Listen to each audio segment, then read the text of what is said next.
신학적으로 다 설명할 수 있는 거지만 성모님께서 오늘 당신 말씀으로 창세기에 그 여자가 나야 라고 얘기하잖아. 원조, 죄가 없던 인간이 어떻게 해서 죄를 저질렀는지 잘 설명하고 있는 부분을 지난 수업 때 얘기를 드렸어요. 그런데 이 창세기 3장은 인간이 죄를 어떻게 짓는 과정이 잘 설명되어 있지만 쭉 그냥 읽어나가면 나와는 아무 관련이 없는 거예요. 나와는 아무 관련이 없어. 그런데 이건 나와 직결된 거라는 거를 이제 성모님을 알게 되면서 알게 되는 거예요. 어머, 이거는 나네. 나에 관한 거네. 왜냐면 성모님이 원죄가 없다는 거와 이 창세기에 죄가 들어온 이 원죄와는 아주 완전히 하나인 거예요. 그래서 성모님이 원죄가 없는 거를 정말 깊이 알아갈수록 내가 원죄로 인해서 얼마나 끔찍한 죄로 점철되어 있는지를 점점 더 역력히 보게 되는 거예요. 뱀의 머리를 밟을 저 여인이 원죄가 없는데 그 원죄가 없다는 거에 성서에 있어. 성서에 있어. 그럼 개신교 신자들은 성서에 어디 있다고 성모님을 원죄 없는 여인이라고 공경하니 하면서 비난하고 어떤 경우는 모욕감까지 주면서 성서에 그 어느 것도 성모님이 원죄 없다는 건 없는데 너희 천주교 신자들은 이단이야. 그걸 믿고 따르잖아. 일개 여자를.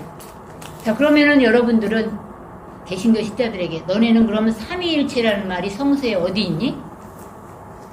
너네 삼위일체 하느님이라고 믿잖아.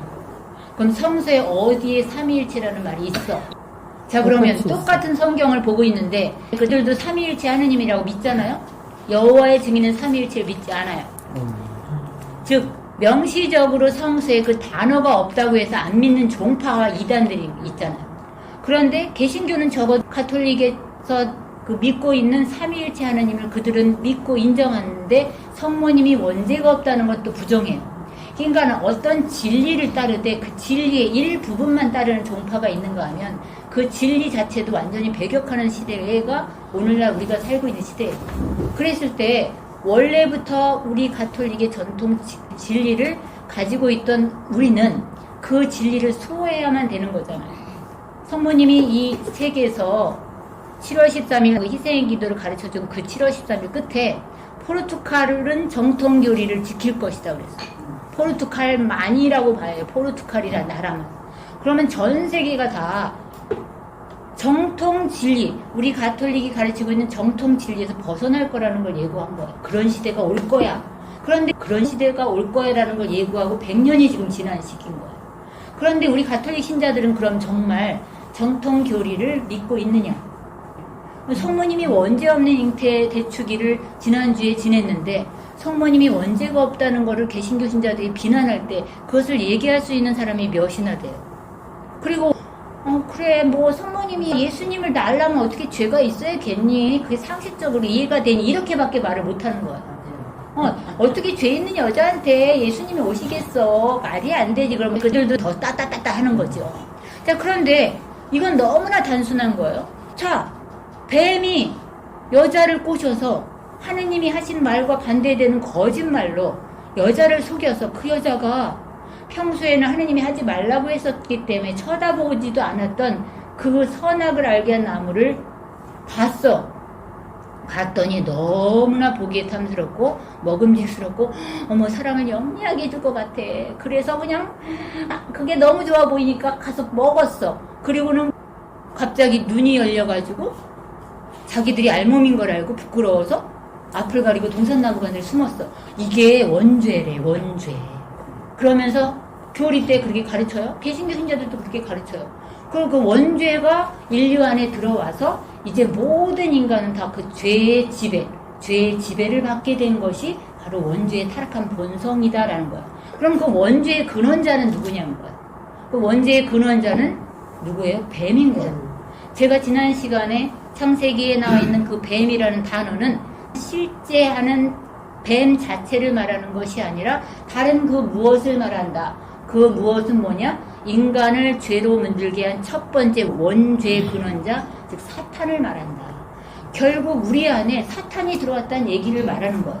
그럼 우리 안에 사탄이 들어왔다는 얘기는 그 원죄로 말미암아 죄의 종속, 즉 사탄에게 종속된 운명에 놓였다는 거예요. 그러면 이때부터 창세기 3장 이때부터 어떻게 되냐면 뱀의 노예가 된 걸 말하는 거예요. 그래서 즉시 아담과 하와의 첫 아들이 살인을 저지르는 거예요. 그 살인을 저지른 자는 카인이냐 아니면 사탄이냐? 사탄인 거야. 즉 카인이란 사람을 노예로 부려서 동생 죽여, 빨리 죽여. 그러면 한 거예요. 근데 상식적으로 사람인데 어떻게 하느님이 바로 옆에 계신데 아담과 하와도 하느님과 함께 있었던 존재예요. 그런데 어떻게 뱀이 시키는 대로 했으며 카인은 어떻게 하느님하고 함께 있는데 살인까지 저지르며 어떻게 그렇게 할 수 있지? 할 수 있어요. 그게 인간의 사악한 악의 본성이라는 거예요. 그런데 그거를 어떻게 끊어버릴 수 있느냐 이런 문제를 이 성모님께서는 이 책에서 나의 티없는 성신 그 사탄과 완전히 원수인 나에게 그 키가 있어 라는 걸 가르치는 거예요. 그래서 창세기 3장 15절 보시면 이 공동 번역은 명확하게 돼 있어요. 근데 우리 가톨릭이 자체로 번역한 거에는 나는 너와 그 여자 사이에 내 후손과 그 여자의 후손 사이에 적게 힘을 일으키리니 이렇게 돼 있어요. 근데 공동 번역 원래 거는 아까 우리가 읽은 것처럼 나는 너를 여인과 원수가 되게 하리라 내 후손을 여인의 후손과 원수가 되게 하리라고 딱 둘이 원수지간임을 명확히 번역해 놨어요.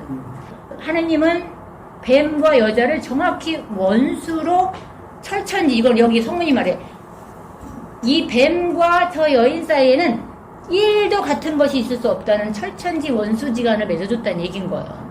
그러니까 뭐냐면 성모님에게는 이 뱀에게 있는 어떠한 성향 자체도 갖고 있지 않는 걸 말하는 거예요. 즉 말하자면 뱀이 가져온 이 원죄의 타락한 본성이라는 건 7제종을 말해요. 교만, 호색, 인색, 탐욕, 분노, 시기, 질투 이런 걸 말해요. 그럼 성모님은 그러한 모든 것이 싸그리 없다는 뜻이에요. 그러니까 구체적으로 성모님에게는 교만, 호색, 인색, 탐욕, 분노, 시기, 질투 나한테 이런 게 없다라고 즉시 우리는 묵상을 해야 되는 거예요. 여러분들 레지오 까테나에 원동이 트이듯 나타나고 달과 같이 아름답고 해와 같이 빛나며 진을 친구들처럼 두려운 저 여인은 누구실까 하고 뒤이어 원죄 없이 잉태되신 마리아님 당신께 매달린 저희를 위하여 비르소서 수없이 하잖아요. 수없이 그럴 때 그 원죄 없이 잉태되신 마리아님에게 왜 매달렸냐 하는 걸 즉시 여러분들이 생각을 해내야 되는 거예요. 성모님은 교만하지도 않고 시기, 질투 이런 거 다 없는데 나는 그런 걸로 휩싸여 사는구나. 그러니까 매달려야 되는구나. 성모님이 나의 도움이 되어 주셔야 되는구나 하고 그 기도를 바치는 거예요. 그 기도를. 그 레지오 카테나를 하면서도. 그런데 이 원죄라는 게 뭔지 자체도 감이 안 오면 그런 마음이 거기에 담길 수가 없는 거예요. 그러니까 성모님이 나의 티없는 성신께 너희 자신을 봉헌하라는 말에는 너무나 어마어마한 게 들어있는데 그 어마어마한 걸 아셔야 된다는 거예요. 자, 이거는 뱀의 머리를 내가 성모님을 통해서 내 안에 있는 뱀을 짓밟을 수 있는 위력을 성모님을 통해서 받을 수 있는 놀라운 힘을 받게 된다는 걸 뜻해요. 그런데 그게 금방 되는 게 아니고 이렇게 여러분들이 체납골로 하게 되면서 성모님을 구체적으로 알아가고 뱀과 원수라는 걸부터 알아야 돼요. 그리고 누구 편에 서느냐가 중요하다. 뱀 편에 섰느냐. 이거는 신자여도 마찬가지예요. 영성체를 맨날 해도 뱀 편에 서 있을 수 있어요. 성모님이 계속 얘기해요. 마지막 시대에는 진짜 내가 어느 편에 서 있느냐가 중요한 건데 이 양자의 대결은 너무나 심각해서 자기가 지금 악의 편에 뱀의 편에 서 있는데도 살인을 저지르고 있으면서도 그게 정의라고 생각하는 거예요. 그게 정의라고. 이거는 누구에게 속아서 그런 거냐면 뱀에게 속아서인 거예요. 자, 그럼 오늘 확인을 시켜드릴게요. 오늘 성모님이 여기에 나와 있는 나는 너를 여인과 원수가 되게 하리라 내 후손을 여인의 후손과 원수가 되게 하리라 이것은 뱀으로 말미암아 인류사에 처음으로 죄가 들어왔을 때 주님께서 그에게 나를 일컬어 하신 말씀이다 라고 분명히 말했죠. 제가 지난 수업 때 여기서 이 여자가 누구예요? 그래도 말을 못했잖아요. 근데 성모님이 여기서 직접 말하잖아요. 하느님이 뱀과 여인을 원수 맺어준 그 여인이 나야 라고 분명히 말하잖아요. 그러니 이걸 카톨릭에서는 원복음이라고 교리 때 가르치고, 이 원복음에 이미 벌써 성모 마리아와 성모 마리아가 낳을 그 여자의 후손도 예언되어 있다. 그래서 하느님은 태초 때 이미 구원 계획을 갖고 말씀하셨다. 그래서 이게 나의 계획이에요. 즉 그 구원 계획 안에 성모님은 사탄을 쳐부술 강력한 힘을 누구로부터 받았냐면 명령을 하느님으로부터 받은 거예요. 그런데 놀라운 사실은 왜 그 여자의 후손이 아니고 성모님일까? 아니, 사탄과 원수는 예수님 아니야? 성모님의 아들? 근데 왜 여인과 원수라고 했지? 1차적으로, 처음으로? 분명히 하느님이 사탄과 원수고 하느님이 밟아 물리쳐야 되는데 왜 하느님이 여자, 성모님에게 그렇게 원수지간을 맺어주시고 이렇게 직접적으로 사탄을 밟아무슬 힘을 준다라고 성모님에게 왜 그랬지? 여러분들 레지오 교본의 몽포르 성 루도비코 성인 아시잖아요. 그 성인이 말했어요. 뱀은 창조자예요? 피조물이에요? 피조물이잖아요. 성모님은 창조주예요? 피조물이에요? 피조물이죠. 똑같이. 뱀도 피조물, 성모님도 피조물이에요.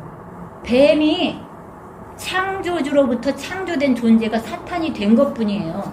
즉 하느님과는 원수 관계 잽도 안 되는 거예요. 아시겠어요? 피조물과 피조물이 상대예요. 즉 그렇기 때문에 뱀은 사실은 아무것도 아닌 존재예요. 피조물에 불과한 건데 하느님 행세를 할 뿐인 거예요. 하느님 행세.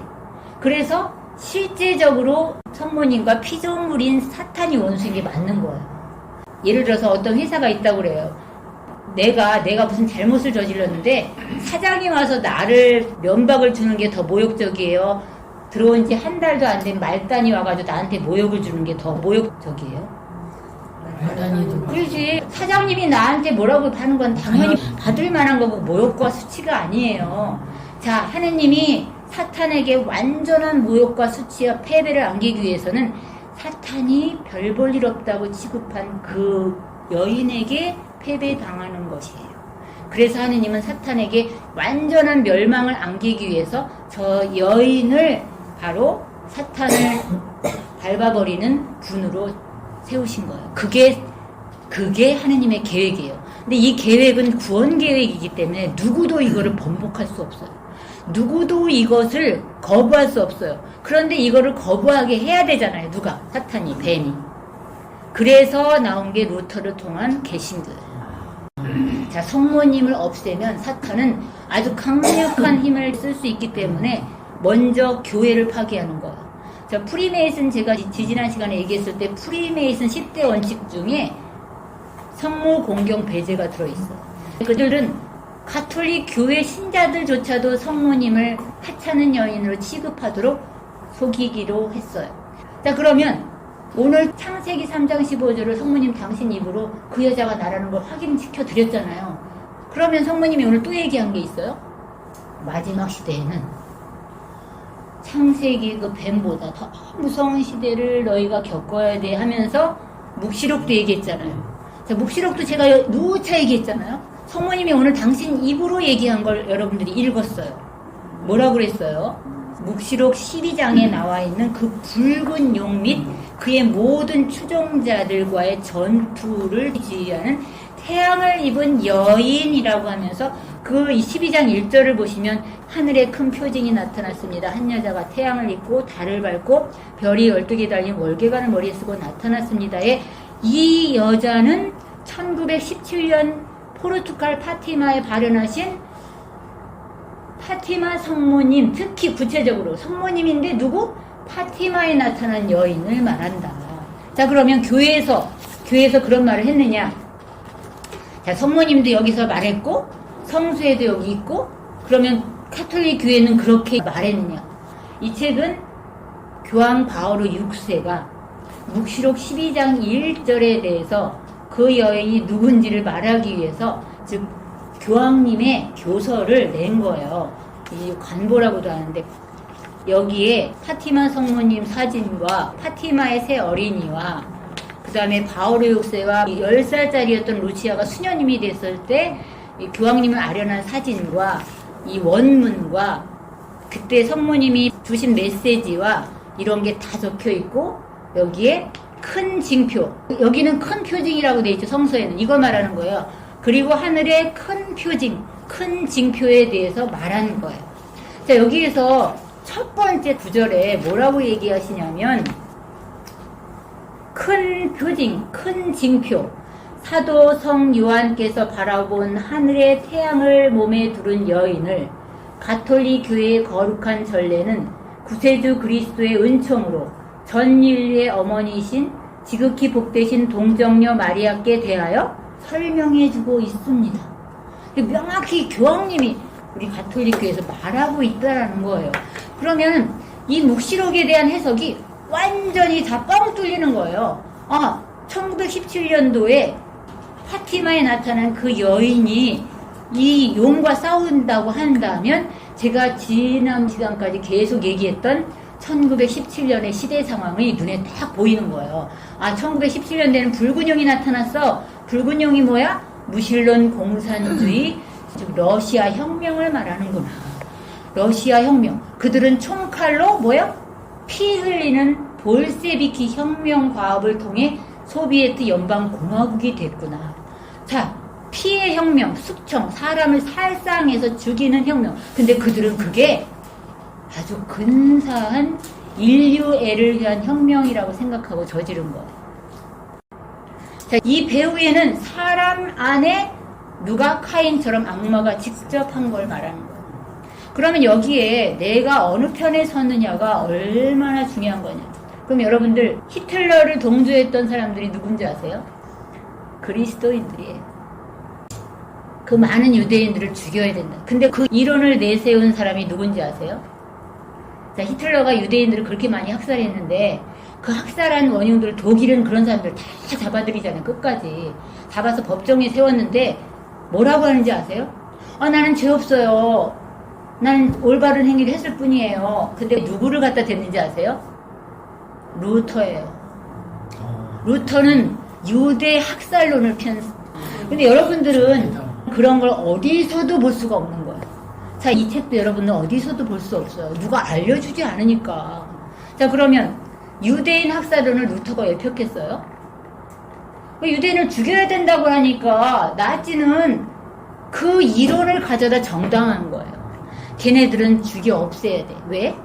근데 거기에는 컨사한 이론이 있어요. 누구를 죽인 사람들이 유대인들이 예수님을 죽인 사람들이야.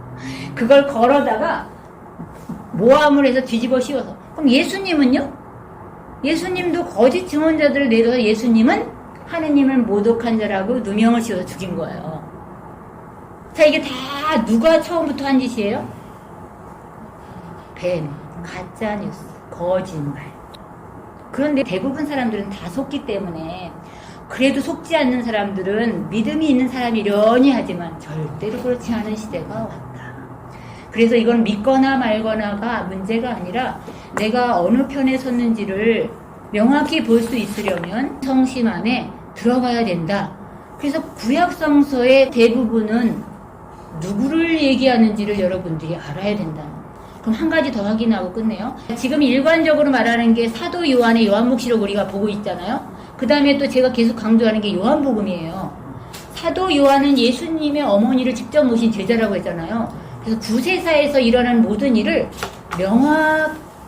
다른 복음서가 명확하지 않다는 얘기가 아니라, 즉 말하자면 실제 참 진리를 명확하게 꿰뚫어 보는 부분들을 많이 말씀하고 계시는데 그 중에 이 부분이에요. 자, 요한복음 5장 46절을 보면 다 같이 읽어봐요. 너희가 모세를 믿었더라면 나를 믿었을 것이다. 그가 나에 관하여 성경에 기록하였기 때문이다. 그런데 너희가 그의 글을 믿지 않는다면 나의 말을 어떻게 믿겠느냐. 여기 보세요.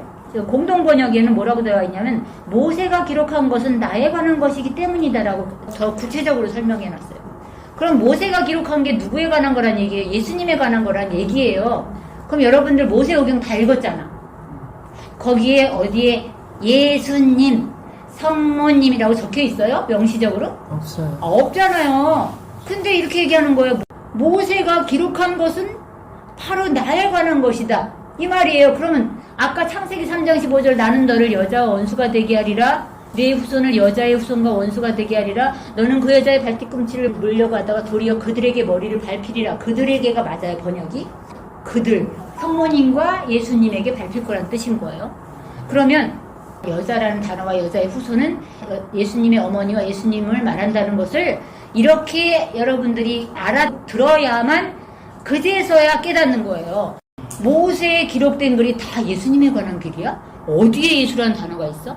없어요. 그런데 그것은 들을 귀가 있는 자만 알아들을 수 있는 거기 때문에 그래서 성경 공부가 중요하고 성경의 참된 진리를 누가 뱀에게 속지 않게 가르치느냐면 성모님. 성모님은 절대로 거짓의 아비에 속지 않는 분이고 속지 않는 분의 가르침은 사도 요한은 엄마에게서 계속 받았고 그것을 성서 해석에 명확하게 하고 있으며 부도면밀하고 치밀하게 기록되어 있는데 그래서 이 요한복음을 해석하기가 어렵다는 거예요. 공부를 해야만 알아들을 수 있는 해석이 나오는 부분들이 많아요.